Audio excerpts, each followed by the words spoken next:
उस रात औरंगजेब बहादुरगढ़ पर उस जगह जाके पहुंचा जहां वो दोनों राजबंदी कैद हुए थे। वहां औरंगजेब पहुंचने से पहले दो राजबंदियों को शंभू राजा और कवि कलश के जंजीरें ठीक से बांधे गई कि नहीं, इसकी खबरदारी ली गई थी। उन दोनों की बहुत दुर्दशा हो चुकी थी, पर गर्दनें झुकी नहीं थी। चिड़ियाघर में बांधे हुए शेर की तरफ देखते हैं, वैसे औरंगजेब ने शंभू राजा पर नजर डाली।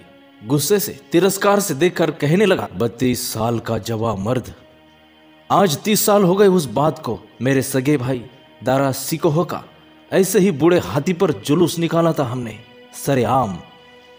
तब उस बेवकूफ के बेइज्जती पर खुशी से हंसे थे हम। कवि कलश बीच में ही बोले, बादशाह तू ही बेवकूफ है। दारा एक भला नेक इंसान था, हिंदू और मुसलमान दोनों को प्यारा था वो। औरंगजेब ने गुस्से से देखा, पागल शायर, मुझे ऐसा लगता है तू तेरी जुबान संभाल कर बात करेगा।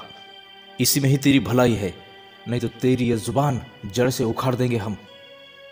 औरंगजेब ने आगे कहा, शिवा के मुल्क से विदूषकों के कपड़े पहन के मैंने तुम दोनों को मुर्गे के जैसा नचाते हुए लाया।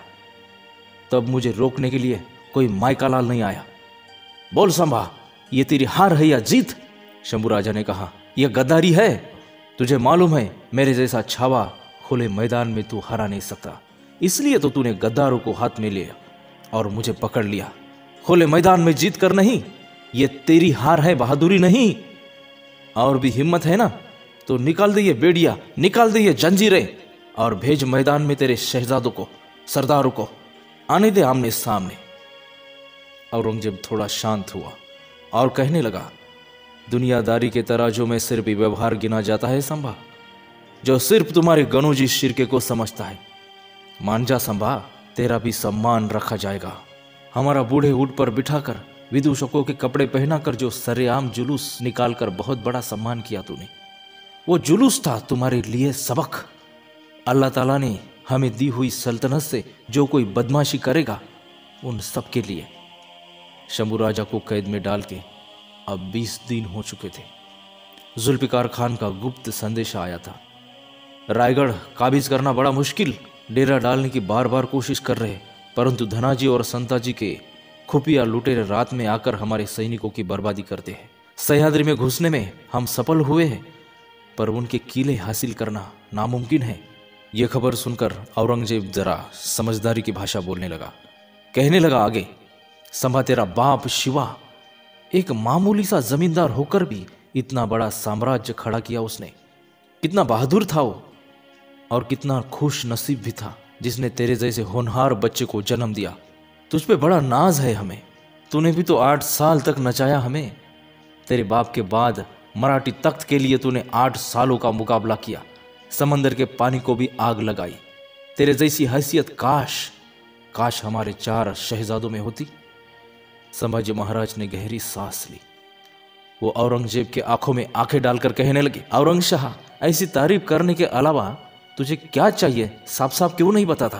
तेरा खजाना कहाँ है? अरे हिंदुस्तान हमारा खजाना, यहाँ की मिट्टी के कण कण को सोना समझते हैं हम।